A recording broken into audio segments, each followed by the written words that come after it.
Chúng ta cũng đăng nhập lại.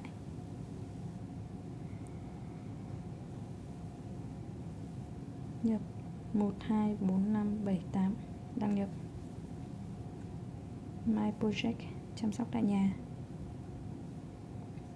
Rồi, chọn Download Server Record. Tiến hành.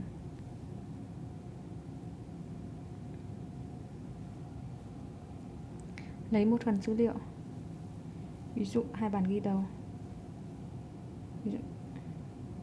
Sau đó chọn tải xuống các bản ghi có đánh dấu.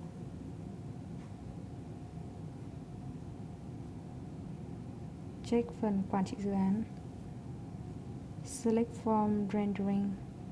Nếu ở O Render Form tức là đã đúng. Sau đó chọn trở lại dự án. Như vậy là đã xong.